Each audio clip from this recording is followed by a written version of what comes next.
Boa noite a todos. Que Jesus nos abençoe e nos ilumine em mais um trabalho aqui na segunda-feira.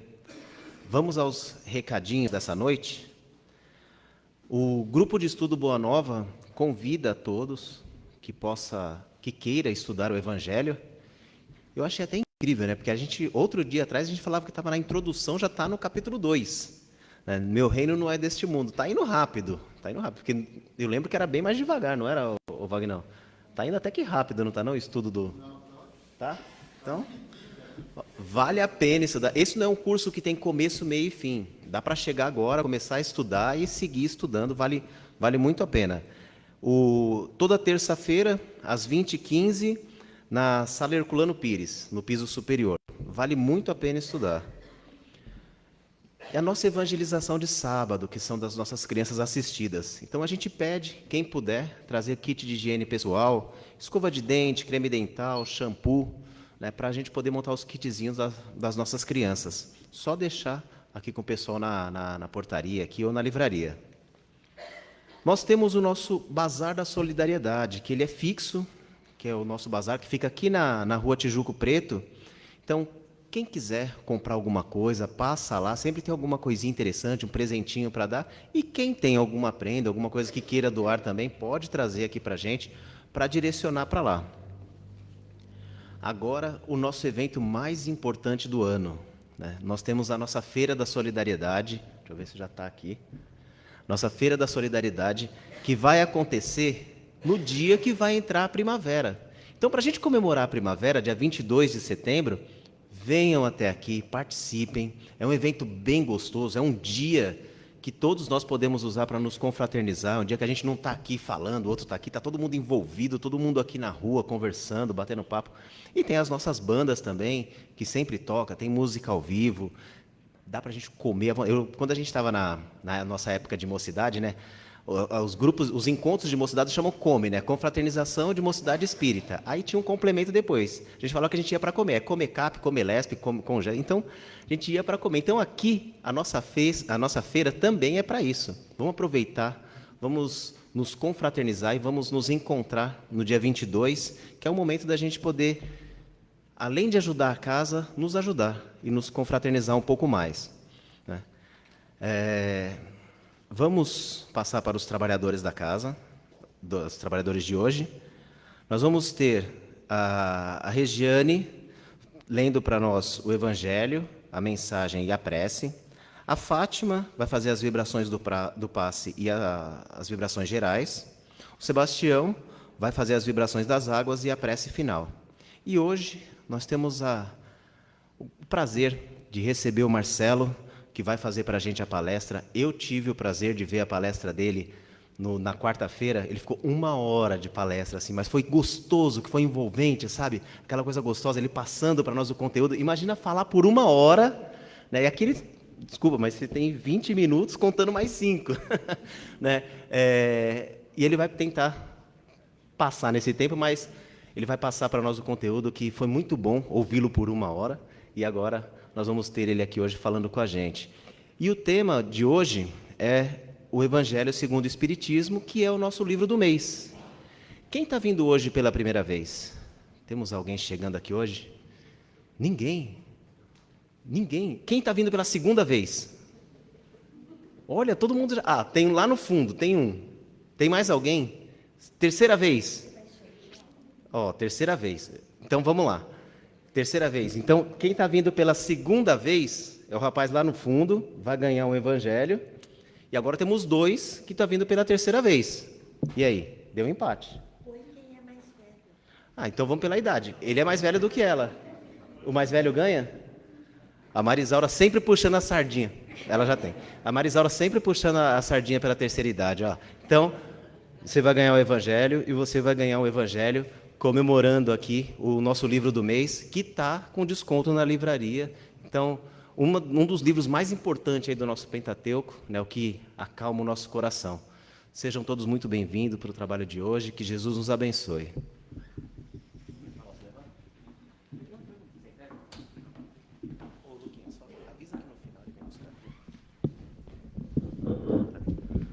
No final, vem aqui no palco e pega com o Marcelo o livro.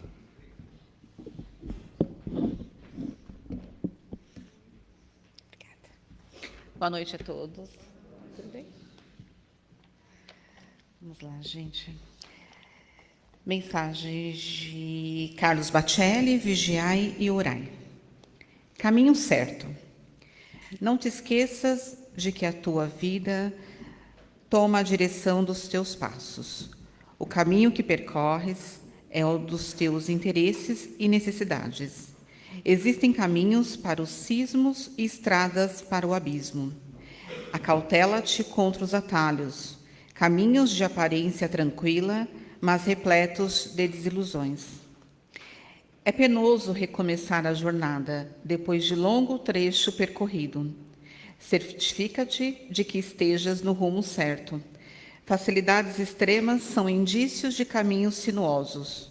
Muitas pedras de tropeço são degraus de ascensão, escoras para os teus pés. Não te apresses. Passo a passo, avança sustentando a cruz. Evangelho segundo o Espiritismo. Os Espíritos do Senhor, que são as virtudes dos céus, qual imenso exército que se movimenta ao receber as ordens do teu comando, espalham-se por toda a superfície da terra, e semelhantes às estrelas cadentes, vêm iluminar os caminhos e abrir os olhos aos cegos. Eu vos digo em verdade que são chegados os tempos em que todas as coisas hão de ser restabelecidas no seu verdadeiro sentido, para dissipar as trevas, confundir os orgulhosos e glorificar os justos. O Espírito de verdade.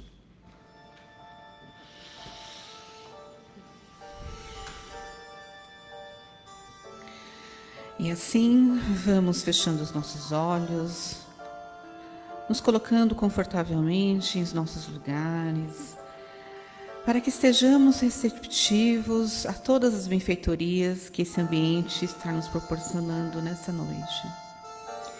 Que todos os mentores dessa casa, em especial os mentores desse trabalho, clareiam as palavras do nosso irmão Marcelo, que carinhosamente preparou para nos apresentar, e que a sua explanação cale fundo em nossos corações, que possamos absorver todo o aprendizado, tirando o melhor de cada palavra e colocando em prática no nosso dia a dia. Assim seja, graças a Deus.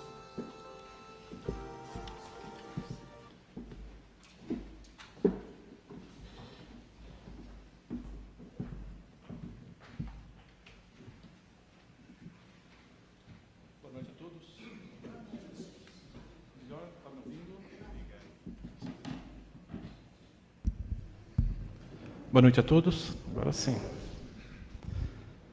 Que os mentores da Casa de Paz e Amor me amparem, não permita que eu desvie uma palavra sequer do Evangelho do nosso Senhor Jesus Cristo.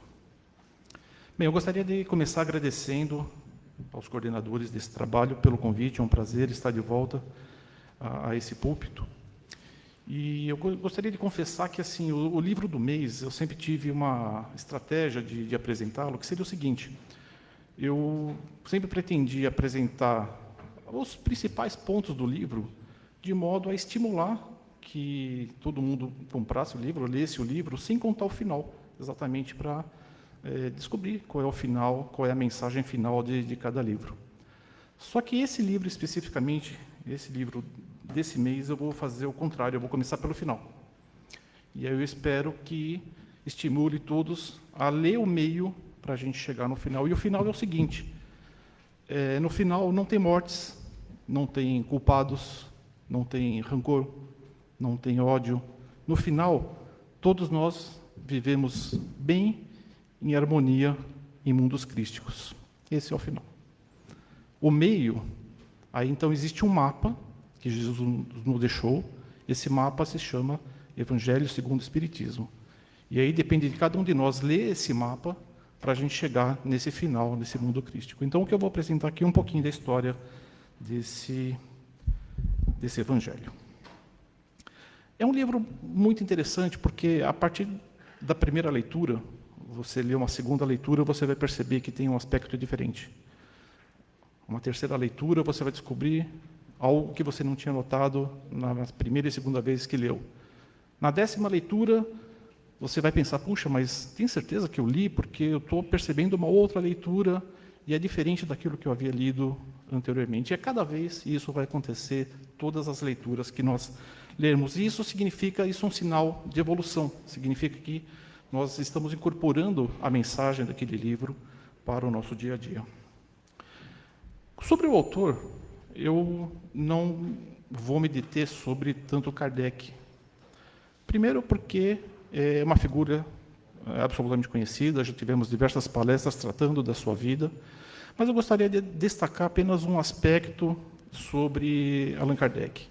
Ele, desde criança, ele foi para a Suíça com a sua família, a instrução dele foi na Suíça, e ele teve contato com a escola de Pestalozzi. Ele foi um discípulo de Pestalozzi que defendia o seguinte, que o aprendizado devia recorrer basicamente de um método intuitivo, e isso baseou diversas práticas pedagógicas. E o intuitivo era o seguinte, a pessoa, a criança, tomava contato com um determinado assunto por meios perceptivos, sensitivos, ouvindo, tocando, para depois, então, evoluir para uma comparação, evoluir para uma análise, evoluir para uma ação. Né? Então, Pestalozzi defendia 3 dimensões, que é simbolizada pela cabeça, pelo coração e pela mão, que significa o pensar, o sentir e o agir. Eu vou citar um pouquinho ao longo dessa palestra como isso influenciou a obra de Kardec.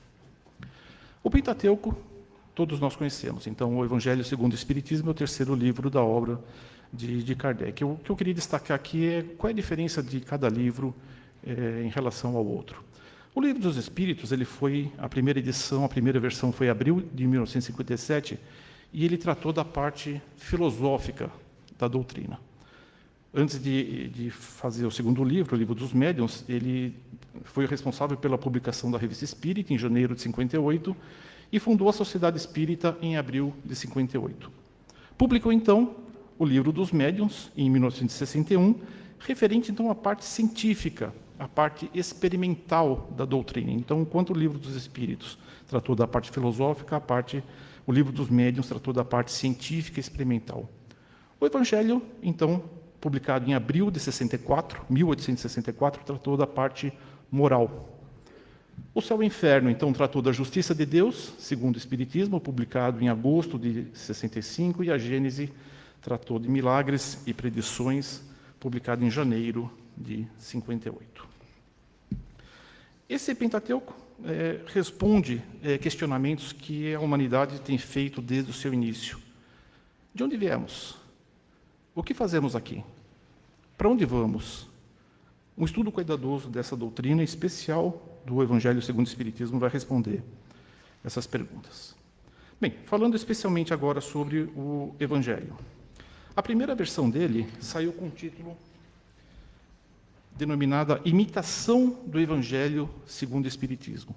Foi um título que não caiu muito bem, e por influência dos seus amigos, principalmente do seu editor, e com certeza dos seus mentores espirituais, logo na segunda versão, então aquele título já passou a ser o Evangelho segundo o Espiritismo. Da segunda edição para a terceira edição também houve uma grande reformulação dos capítulos. Então, muitos trechos foram retirados, muitos trechos foram incluídos.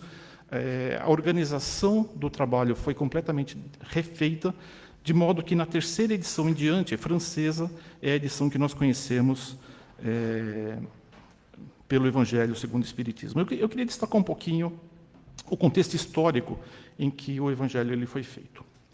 E eu trouxe aqui um fato e uma comunicação espiritual trazida de uma revista espírita de novembro de 1862. Kardec cita um médium chamado Émile, que, além de psicografia, ele também fazia pinturas mediúnicas. O médium em si ele não sabia nem desenhar, nem pintar, mas, por meio da mediunidade dele, ele fazia quadros. E um quadro que chamou a atenção do Kardec foi um caixão onde vinha a seguinte inscrição: aqui jaz 18 séculos de luzes. pelo médium Emile, pelo espírito Leão de Buriani, na Revista Espírita, novembro de 1862. Isso incomodou um pouco Kardec. Ele fez 2 críticas, uma gramatical, que não vem muito ao caso. O correto talvez fossem aqui jazem 18 séculos de luz, o que foi prontamente já esclarecido pelo espírito, que não é isso. Mas a crítica alegórica que Kardec fez foi com relação ao próprio caixão, porque ele pensou, puxa, são 18 anos de cristianismo, e o mundo hoje, com certeza, está muito melhor do que há 18 séculos atrás. E a explicação que o Espírito trouxe, e aí eu vou pedir a licença de ler, é o seguinte: abordemos a alegoria. 18 séculos de luzes num caixão. Essa ideia representa todos os esforços feitos pela verdade durante esse tempo. Esforços que foram sempre destruídos pelo espírito de partido e pelo egoísmo. 18 séculos de luzes em pleno dia seriam 18 séculos de felicidade para a humanidade. 18 séculos que apenas começam a germinar na Terra e que teriam tido seu desenvolvimento. O Cristo trouxe a verdade à Terra e a colocou ao alcance de todos. O que lhe aconteceu? As paixões terrestres dela se apoderaram e a encerraram num caixão, de onde vem tirá-la o Espiritismo. Eis a alegoria. Esse é o primeiro contexto histórico do livro. As lições de Jesus, então, que deveriam ter sido um roteiro durante 18 séculos, elas foram esquecidas, foram modificadas, foram diminuídas. O que percebemos no mundo são pessoas completamente infelizes, completamente depressivas, ideações suicidas, vazio existencial. Isso talvez seja verdade hoje ainda, e era também verdade na época em que esse livro foi publicado. E os cristãos mudaram um pouco a característica de perseguidos, passaram a ser perseguidores. Aquele que deveria dar o exemplo e acolher, acabou se distanciando dos sofredores.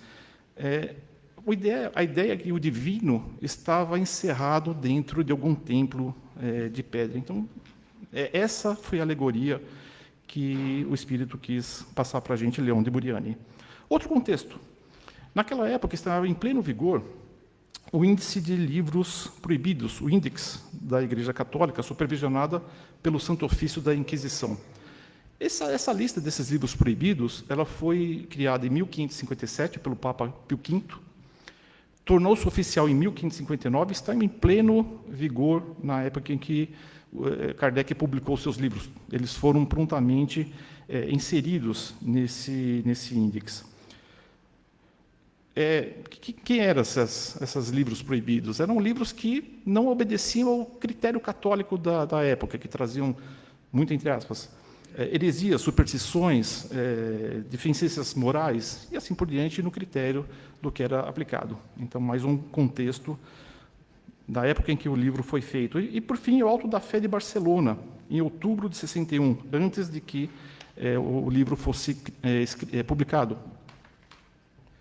Foram queimas de livros de Kardec em Barcelona, quando esses livros estavam sendo transportados da França para a Espanha, foram apreendidos na alfândega e foram todos queimados. Então, esse era o contexto que se encontrava na época em que Kardec escreveu o livro. Tanto que o prefácio, que a Regiane leu agora há pouco, o Espírito da Verdade, escreveu exatamente isso. Eu vos digo em verdade que são chegados os tempos em que todas as coisas hão de ser restabelecidas no seu verdadeiro sentido, para dissipar as trevas, confundir os orgulhosos e glorificar os justos. Fala um pouquinho como o Evangelho está organizado. São 28 capítulos no Evangelho, e Kardec ele codificou todas as mensagens dos Espíritos, e a ordem que os capítulos tomaram não é uma ordem aleatória. Existe uma sequência lógica em que cada capítulo foi escrito. Eu vou apresentar aqui duas, vou me basear em uma linha doutrinária. Já fazendo uma propaganda, eu me baseio aqui na linha doutrinária da Escola de Aprendizes do Evangelho, aqui da Casa Paz e Amor. Um curso excelente que aborda o Evangelho desde a criação do mundo, passando pela vida de Cristo, passando pelo Evangelho, capítulo a capítulo, onde a gente se aprofunda nas lições, na interpretação desse Evangelho. É um curso belíssimo. Era um curso de 3 anos, está sendo reformulado para um curso de 2 anos, que deverá, tudo indica, ser oferecido novamente a partir do ano que vem. Então, o Evangelho está baseado em 4 blocos, segundo a escola do Evangelho aqui da Casa Paz e Amor. Primeiro bloco de introdução aborda os capítulos 1 a 4. Segundo bloco, que aborda as bem-aventuranças, 8 das 9 bem-aventuranças do Sermão na Montanha de Cristo, dos capítulos 5 a 10, incluindo o Cristo Consolador. São capítulos que foram agrupados com as proposições apresentadas por Jesus. São as virtudes que nós precisamos desenvolver para ter o nosso progresso moral. Terceiro bloco, então, aí a escola defende que seja a metodologia a ser empregada dos capítulos 11 a 14. Depois das proposições, sabemos o que precisamos melhorar. Depois de uma metodologia a ser empregada, os capítulos 15 a 20, então, tratam dos resultados alcançados. Temos 2 capítulos que nos alertam sobre alertas e cuidados, as conclusões do homem de bem e as referências com a coletânea de preces espíritas. Uma outra abordagem, trouxe aqui apenas para comparação, mas muito parecida também, todas essas baseadas guardam coerência com os princípios e metodologias citados por Kardec. Vejam que isso aqui é tudo do ponto de vista didático, tá? Não existe isso dentro do Evangelho, mas é uma forma de estudar o Evangelho. Então, muito parecido, em vez de 7 blocos, são 6 blocos. Dos capítulos 1 a 4 seriam os ensinamentos essenciais. Também dos capítulos 5 a 10 são ensinamentos que nos trazem a redenção individual, para a nossa melhora individual. Capítulos 11 a 17 tratariam, então, da relação do indivíduo com o próximo. Capítulos 18 a 26, a base da transformação da sociedade. Capítulos 27 a 28, então, a ligação com o Criador. Tanto faz qual seja a linha de estudo, são 2 linhas que estão completamente coerentes com o que Kardec nos trouxe. Eu vou abordar capítulo a capítulo brevemente. O primeiro capítulo, o primeiro grupo, então, de introdução, nós vamos encontrar ensinamentos sobre a essência dos ensinamentos de Cristo ou a introdução desses ensinamentos. Então, nós temos revelações, nós temos ensinamentos como as 3 revelações, conceitos de reencarnação, vida futura, categorias do mundo, expiações e provas. Segundo bloco, então, trataria das virtudes que cada um precisa desenvolver, ou as virtudes individuais, onde são trazidos conceitos de humildade, de paciência, resignação, progresso, lei de causa e de efeito. Terceiro grupo de capítulos, então, são a metodologia, onde são apresentados conceitos de caridade, de perdão e de fé. 4 grupos que trata dos resultados, então, depois que foi aplicado os métodos para a gente atingir aquelas virtudes, então são trazidos os resultados, apresentados os resultados por meio de conceitos do que o espírito precisa para ser salvo, homens de bem, bons espíritas. O 5º bloco, de alertas e cuidados, então traz conceitos de não creais em todos os espíritos, caracteres do verdadeiro profeta. O 6º bloco, então, já traz muito mais um conceito de mediunidade, de oração, de prece, então traz exatamente esses conceitos da qualidade de prece, mediunidade, felicidade e a maneira de orar. E, finalmente, o último bloco de capítulos, que são as preces, traz 5 grupos de preces e de orações. Preces gerais, preces por aquele que ora, preces por outrem, preces por aqueles que já não estão na terra e preces pelos doentes e obsidiados. São conjuntos de orações que orientam quem está orando para cada um desse grupo de pessoas. E como que está organizado, então, cada capítulo, né? Então a gente viu como que o Evangelho está organizado, os capítulos. Então existem grupos de capítulos e como que cada capítulo ele está organizado. Na introdução do Evangelho, Kardec nos traz essa orientação que normalmente as matérias contidas nos Evangelhos elas são separadas em 5 partes: os atos comuns da vida do Cristo, os milagres, as predições, as palavras que foram tomadas pela Igreja para fundamento dos seus dogmas e o ensino moral. E o próprio Evangelho fala o seguinte: olha, essas 4 primeiras partes, que normalmente são encontradas em matérias contidas nos Evangelhos, elas são objetos de controvérsia, são objeto de divisões, são objetos de apropriações, são objetos de dogmas. Então, o que o Evangelho segundo o Espiritismo traz é apenas o 5º item, que é o ensino moral. E cada capítulo tem 3 partes. Primeiro, uma abordagem literária, que é chamada de moral evangélica. Depois vem os ensinamentos morais, que são a abordagem universal, instruções dos espíritos, que são a abordagem religiosa espírita. Eu vou dar um exemplo aqui. Então, capítulo 5, bem-aventurados os aflitos. Então, nós estamos naquele bloco das virtudes, tá certo? Então, qual é a moral evangélica? São aqueles trechos trazidos dos evangelhos de Mateus, de Lucas, de João, de Marcos. Então, por exemplo, bem-aventurados os que choram, pois que serão consolados. Bem-aventurados os famintos e os sequiosos de justiça, pois que serão saciados. Bem-aventurados os que sofrem perseguição pela justiça, pois que é deles o reino dos céus. Então, quando a gente lê essas passagens que vem a instrução, aqui no caso de Mateus, capítulo 5, versículos 5, 6 e 10, são moral evangélica, moral histórica dos evangelhos. Os ensinamentos morais, então, são capítulos que não vêm identificação de nenhum espírito em particular. Então, foram feitas diversas coletas por diversos médiuns, diversas comunicações. Kardec consolidou todas essas comunicações falando no sentido comum, no mesmo sentido, na mesma direção, que foi, então, tido como ensinamentos morais, é o Evangelho universal. Aqui eu trouxe alguns exemplos desse capítulo 5, desses ensinamentos morais. E aí, finalmente, vem a instrução dos espíritos. Esses, então, são trazidos, são identificados por alguns espíritos específicos.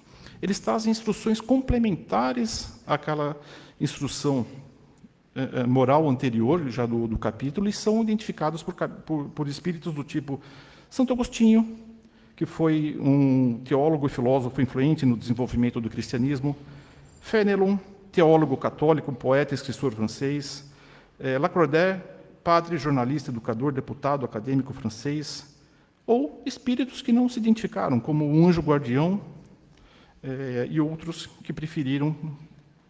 A importância não era pelo espírito que estava falando, mas pela mensagem que era dada. Nesses casos, então, quando a gente encontrar o nome do espírito, são instruções dos espíritos, que são as ideias daqueles seres que já alcançaram uma elevação espiritual maior do que eles tinham quando habitavam aqui o plano terrestre.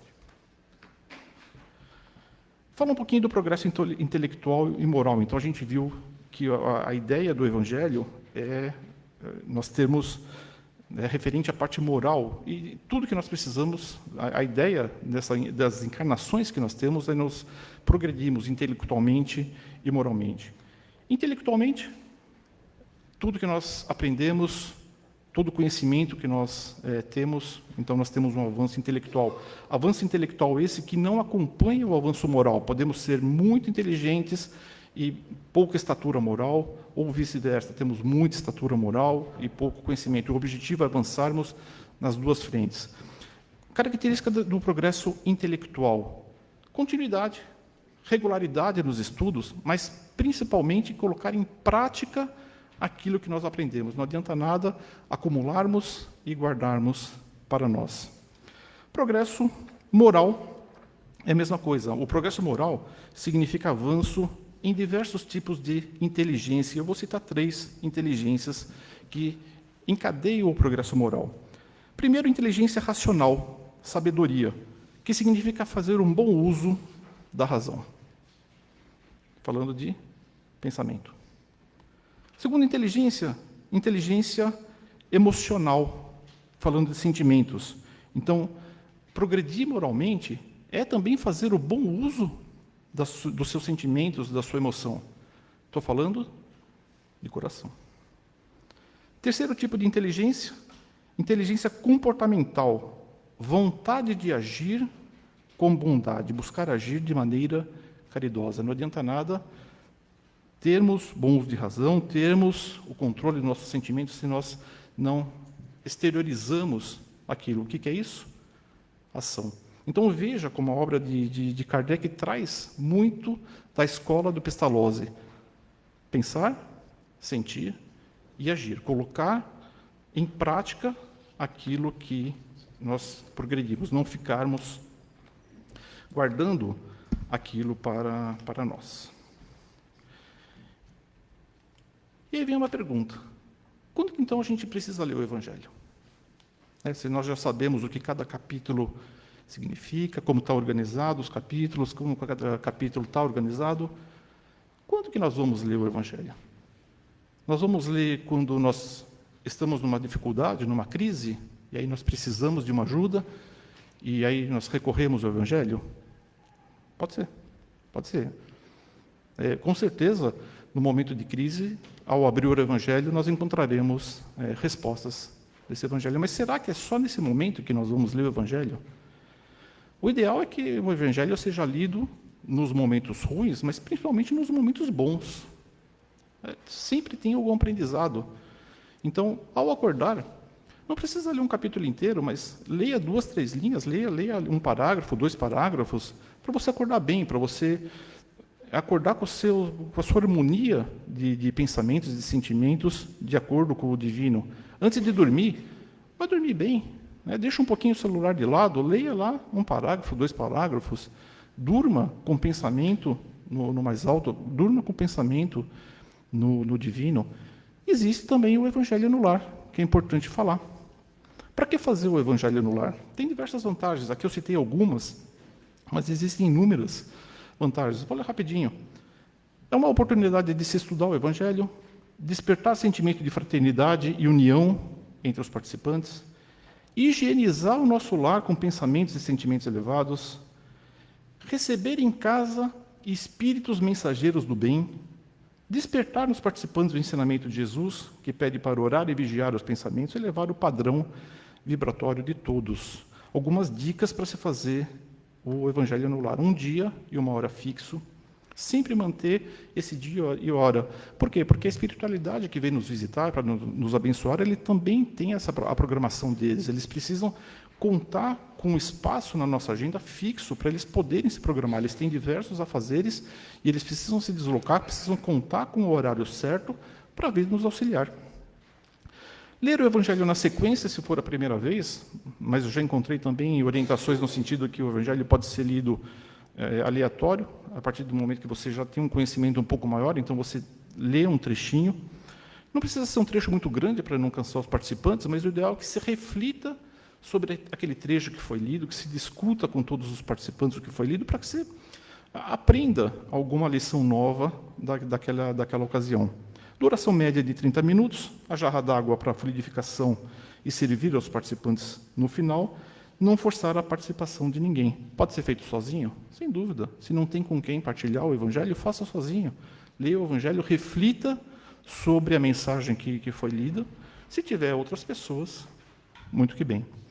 Roteiro bem simples, uma prece inicial, a leitura, comentários do texto lido, vibrações, que são a emissão de pensamentos de amor, de paz e de harmonia, e a prece de encerramento. Eu gostaria de terminar a palestra falando duas passagens bem rapidinhas de Emmanuel e de Chico. Certa vez, Emmanuel contou a Chico que toda vez que ele ia fazer o curso do Evangelho, junto ao divino, junto ao mais alto, ele voltava pequeno. E Chico perguntou, mas por que você volta pequeno? E Emmanuel respondeu assim, olha, eu volto pequeno porque o Evangelho lá está 20 bilhões de anos avançados em relação à Terra. E a segunda passagem foi o seguinte, um amigo espírita do Chico falou, Chico, o Evangelho está ultrapassado. E aí Chico falou para ele, olha, Emmanuel está aqui conosco e pede para avisar que o Evangelho só vai estar ultrapassado quando o mundo inteiro conseguir aplicá-lo. Eu agradeço a atenção, agradeço a espiritualidade amiga, e que possamos colocar em prática, então, o Evangelho segundo o Espiritismo. Muito obrigado.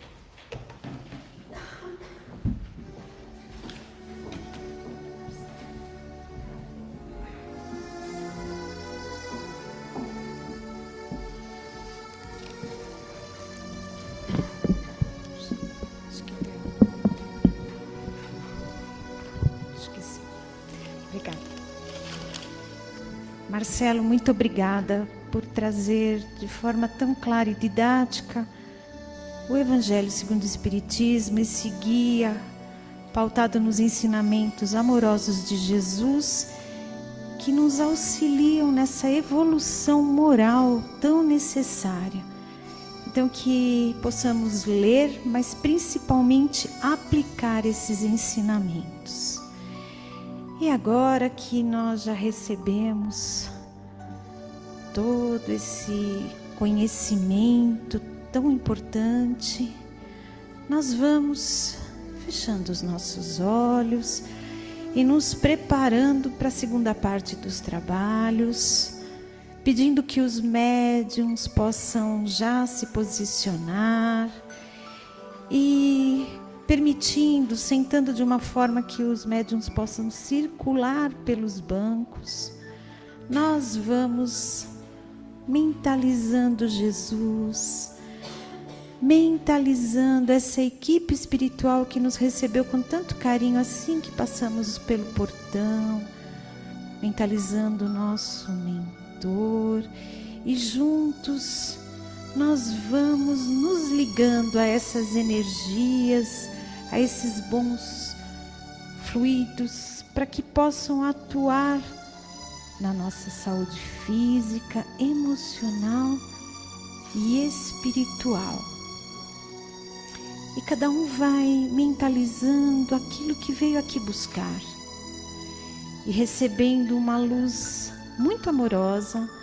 Ela já atinge o topo da nossa cabeça, o nosso centro de força coronário, e ali já promove o equilíbrio do nosso sistema nervoso.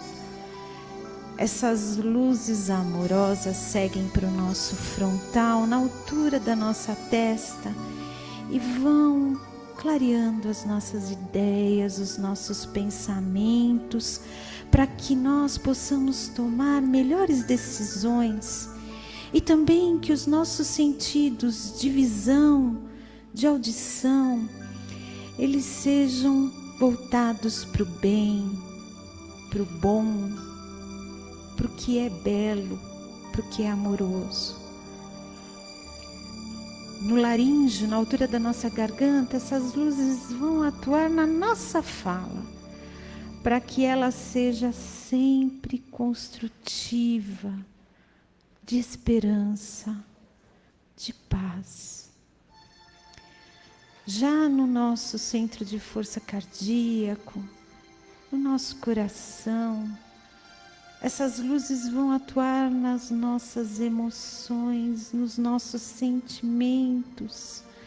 Essas luzes vão aliviar as nossas angústias, culpas, que muitas vezes afetam até o nosso pulmão, a nossa respiração.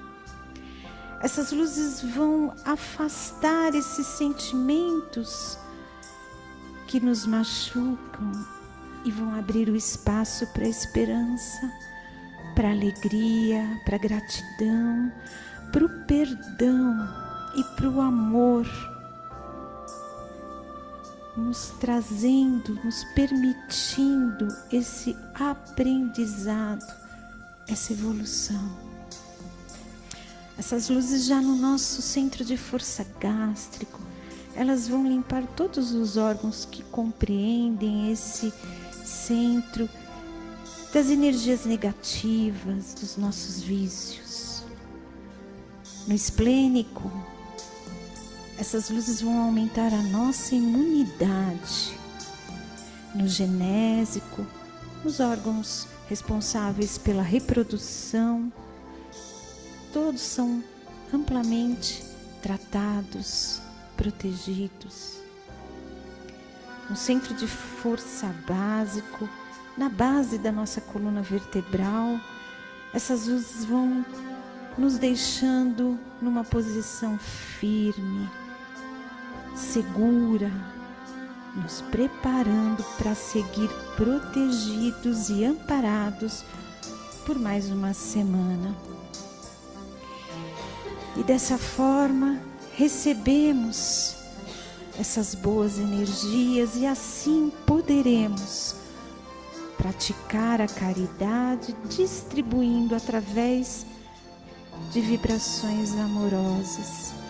Então vamos começar vibrando para todas as pessoas que estão doentes, em hospitais, nas suas residências, nas ruas, para que recebam essas energias de cura que aqui todos nós recebemos. E se nesse momento vem à sua mente alguém, algum conhecido, envolvam nesse amor para fortalecê-lo, para aliviar as suas dores. Vamos até os nossos lares, essa escola onde no convívio com os nossos familiares aprendemos a respeitar as diferenças, a praticar a tolerância, o respeito, o amor, a base moral que vai permitir que possamos conviver com os nossos vizinhos, com os nossos amigos, com os companheiros de trabalho e toda a sociedade que nos envolve. Vamos envolver agora com muito amor o planeta Terra, essa morada que nos acolhe, pedindo desculpas pelos atos de desamor às criações divinas, pois cada vez que promovemos as guerras, o desmatamento das florestas, as queimadas das plantações, descarte de lixo de forma irregular, a poluição dos mares, dos rios, emissão descontrolada de gases tóxicos, nós vamos promovendo o desequilíbrio do meio ambiente. Então vibremos com muito amor para que possamos curar o planeta Terra das chagas que diariamente lhes provocamos. E agora mentalizemos as urnas de encarnados, de desencarnados, onde lá colocamos nomes daqueles que temos no nosso coração, para que as equipes possam ir até eles, fazer o atendimento necessário. Vibremos por esta casa, casa de paz e amor, pelas duas casas co-irmãs, por todos os trabalhos de âmbito espiritual e também social.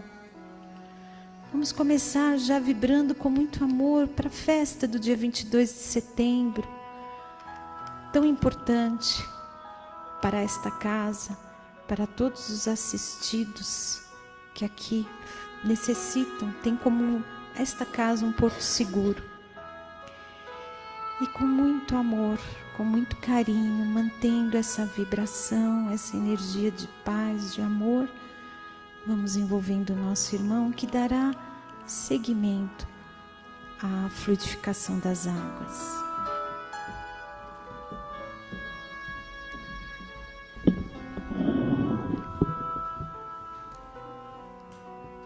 E seguindo com nossos trabalhos, vamos nos preparando para a fluidificação. Você que trouxe seu vasilhame, mentalize-o neste momento. Aqueles que não o trouxeram, mentalize os filtros de água em seus lares, no seu trabalho.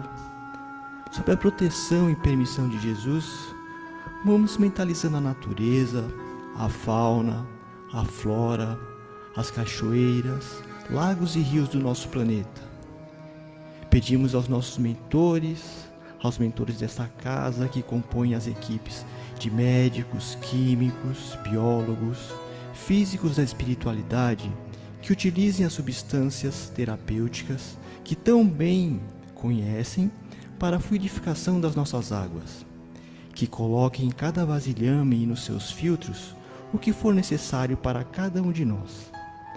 Que as equipes espirituais benfazejas também possam levar esses fluidos para as águas dos doentes nos hospitais, casas de saúde, ambulatórios médicos, postos de saúde e todos os lugares onde houver uma pessoa necessitada. Vamos estendendo as nossas vibrações para os mananciais, reservatórios de todos os lugares do nosso planeta, para que todos recebam essa magnetização em suas casas ou onde estiverem. Que ao bebermos essa água, com fé e, se possível, acompanhada de uma prece, no decorrer dos nossos dias, possamos receber segundo as nossas necessidades e merecimento. E que com esse ato, as moléculas de água dentro dos organismos vivos encarnados sejam reorganizadas com o amor de Deus. Que assim seja. Agora vamos então nos encaminhando para o encerramento do nosso trabalho de hoje, agradecendo pelos ensinamentos e boas energias partilhados, reafirmando nosso compromisso de nos melhorar nos dias que se seguem e aqui estarmos na próxima semana. E por fim, pedindo ao Mestre Jesus que nos proteja e acompanhe ao retorno dos nossos lares. Que assim seja e boa noite a todos.